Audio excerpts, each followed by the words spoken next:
Just finished watching Scotland and France, 22 points to 15. France get the win. I was spoiled to this result, unfortunately. I decided to sleep in, which is my own fault. As soon as I got out of bed, heard the radio. France have beaten Scotland. Bugger. Bugger. I'm sure the ending of this game was probably, although it was a bit farcical, but I'll get to that in a bit. It was probably a bit more intense if you were watching it live not knowing the score. This is one of the games where you absolutely don't want to know the score. I didn't actually know the score, but I knew who won. And by that scoreline, I could figure nothing was going to happen at the end. So the ending of the game was kind of torn away from me again. If you don't get up at 4 a.m. to watch the game, then you can't blame anyone for spoilers. Right. That out of the way, I will go through some of the key moments, the key stats, and my thoughts on the game, and you guys can let me know yours as well. It'd be nice to hear what you guys reckon, having watched it probably live. I thought France came out of the blocks pretty early, but the first half really had such a back and forth feeling to it. It was virtually points down one end, kick off, points down the other, rinse and repeat until you get to 12 apiece. Pretty much, eh? France came out of the blocks pretty well, won a penalty 3-0. Vakatawa actually went pretty close, to be honest, a few times. He only managed to score one, but there was only one try in the whole game. He versus kind of Kinghorn to try and get the ball down, but they still managed to go back for a penalty and got 6-0 early. So the first, 10 minutes was all France, really, and they had 6 points to show for it.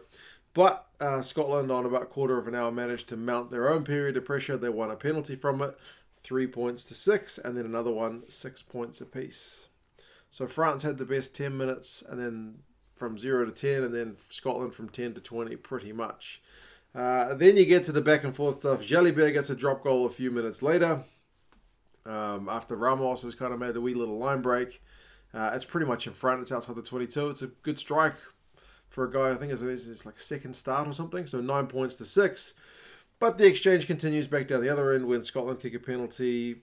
Pretty much similar field position, maybe a bit further out, 33 metres out, pretty much straight out in front. 9 points apiece. Penalty from the kickoff, pretty much. France get that one. They make it 12-9. And then France knock it on from their kickoff receipt. It's like, my goodness, I was shaking my head at how neither of these teams could seemingly get bloody points, secure the restart, not concede a penalty, and just kick it down the other end. Didn't seem to want to happen.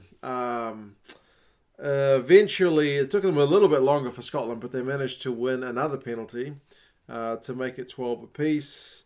They did have a look at a forearm from Camille Schacht to Johnny Gray's face at one point, and I had a weird commentary team because I was watching it on Sky here in New Zealand, so I'm assuming it's like the international broadcast team. I forget their names. But the commentary, one of the dudes was just saying, "Oh, that's great. Love to see that kind of thing. Good stiff play." And I was like, "Well, he might be in trouble." And then, sure enough, the TMO reviewed it. It was one of those awkward moments where the TMO reviews it and says, "I think we might have foul play here." And the ref looks at it and just shoots them down straight away. And what did the TMO say? I think I wrote it down. Wayne Barnes, who's the ref, said he just thinks he's kind of bracing rather than striking him with the forearm. And the TMO's like, "Okay, mate, yeah." So basically, I think it would have been more, but you're the ref, and I don't want to get an argument with you on the telly because that looks silly, which is the right call to make. Some TMOs are a bit more forceful. Now, just let me show you one more angle. No, just bloody be done with it. I've seen that kind of stuff carded before, but I'm kind of glad it wasn't. I don't think he was striking him, but I don't know. I'm just saying, I've seen that kind of stuff get carded before. You do have to be careful. Especially with your arm, which is not carrying the ball. The French have a huge scrum right before halftime. They win a penalty, and for the first time, they don't actually go for the 3 points. They go for a line-out. Camille Schacht from that line-out goes pretty close. They go through a few more phases, and Vakatawa again goes close, but he's held up. Wayne Barnes doesn't even want to have a second look at it. calls half time, and they replayed it after the players had gone off and held up, man. Wayne Barnes saw it, no need to look at it again. Scotland had more possession and territory in that first half by a wee bit, 55-45, 57-43, but 12 points apiece on the scoreboard. Second half, Vakatawa finally gets a try, which he's seemingly wanted for quite some time. It's a French scrum, and it's obviously a little set play they've got. I think it's Rates gets the ball. He got it from Fiku, he gets a line break, he gives it to Vakatawa, and Vakatawa's just got some proper power. Hogg tries to prevent him from scoring, tries to get under him, but Vakatawa's strong enough to get the ball down. He grounds it, so it's 19 points to 12. Game gets its try.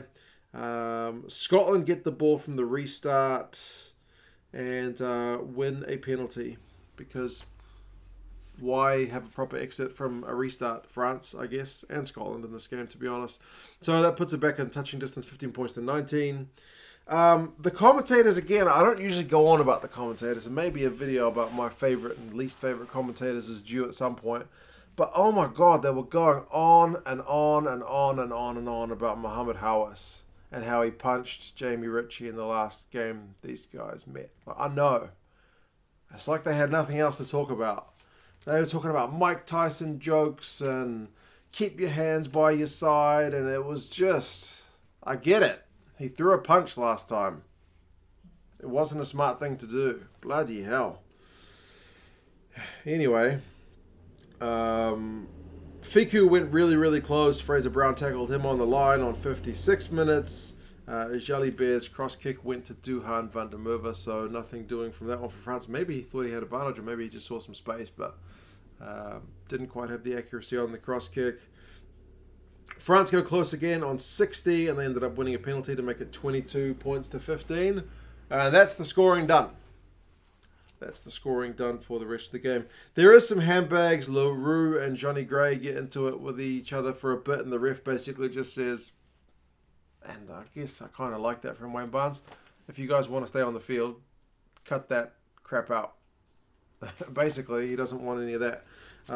France win a scrum penalty on 69. It was a pretty big moment. Turner put in a big hit on Aldrit. There was some more handbags. Then Scotland won a scrum penalty in return.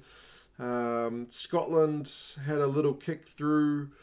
Fiku's was trying to cover for it, and he ended up knocking the ball into touch with his knees. So it was a 5-metre line-up for Scotland. So they had a chance. The line-up was atrocious. It was messy. They ended up conceding a penalty. At that moment, I wrote, this is the time I'm sure France is going to win, but I already knew France was going to win, but I at least wrote okay, that seems to be the moment. But it wasn't. I was wrong. That wasn't the moment. There were more moments, but the end was just madness.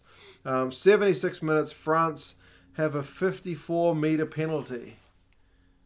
It's a long shot for Ramos, and you think he's going to run the clock down. He takes that kick unbelievably quickly. Why? Run down the clock, man. I don't get it. Kill the time. Do a Johnny Sexton and take the full minute. He rushed it and he missed it.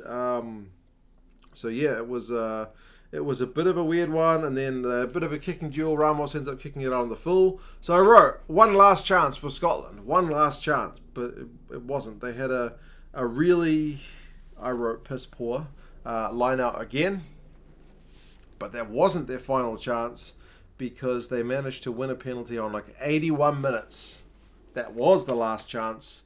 And Stuart Hogg steps up to kick it as far as he can, as close as he can to the French line, knowing the fact that even if they get the line out, their guys are probably going to stuff it up based on recent form.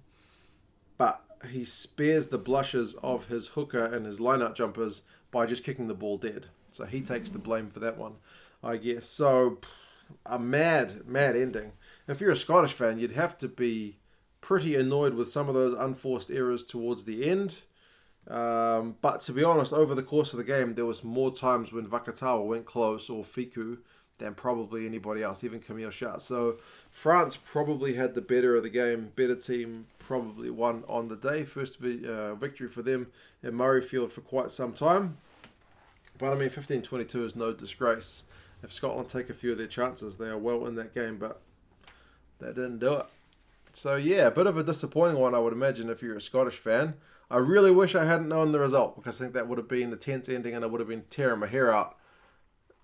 More so than I was at those eras at the end. But anyway, possession finishes 56-44 to Scotland, territory 58-42, run meters 311 to 274, so pretty close, but Scotland still having the better of those numbers. Defenders beaten 19-16 again in Scotland's favour. Both sides tackle at 84%, France having to make a few more, 100 tackles to 82 for Scotland. Penalties conceded was one big area of concern for Scotland, and it's really let them down 16-9, and Harris alone gave away 3. Turnovers conceded one area of concern for France, 15 to Scotland's 8. Vakatawa had 83 run meters, 4 defenders beaten and a clean break. The guy is pretty bloody dangerous. He's one of those players that you can't really find a like-for-like replacement if he gets injured. Interestingly, Matt Fagerson had 62 run meters, 5 defenders beaten, and 9 from 10 tackles, so pretty good shift from him. Even if that commentary team insisted on calling him Fagerson. Like, I get it. I don't get all the names right either. Some names are hard to pronounce, but I feel like if you're a native English speaker, saying Fagerson shouldn't be tough. That should be a low-effort one. Don't know. Yeah. What did you guys reckon about the game? It's interesting that Gregor Townsend, you know how all the coaching staff always have their initials like on their jacket or on their shirt or on even their mask. Instead of having GT, Gregor Townsend, he's got GPJT, which I figured is his middle initials, and sure enough, I think it's like Gregor Peter James Townsend. Got to have all the initials. So it shows your class. I just felt that a bit funny as well. But anyway, I must be going a bit nuts if I'm worried about what bloody initials are on Gregor Townsend's mask. I just thought it was a bit different. Anyway, yeah, this puts France really in the driver's seat. Remember, Scotland won't have a game next week because their game against Fiji's been canned, so they'll get a free bonus point win from that, but France already got that. And assuming France can get the job done against Italy, nothing's guaranteed, but in all likelihood, France will be top of the log in that group, assuming they can get a result there. There's no reason they shouldn't, but again, with the Pumas getting a victory over the All Blacks for the first time in their history, nothing is guaranteed. So, yeah, bit belated in terms of getting this game watched, but I kind of lost the absolute need to watch it ASAP as soon as I got spoiled. So I made sure I got some of my day job stuff done first. But anyway, I have watched it. You guys let me know your thoughts on this one. And yeah, I'll talk to you guys again soon. See you later.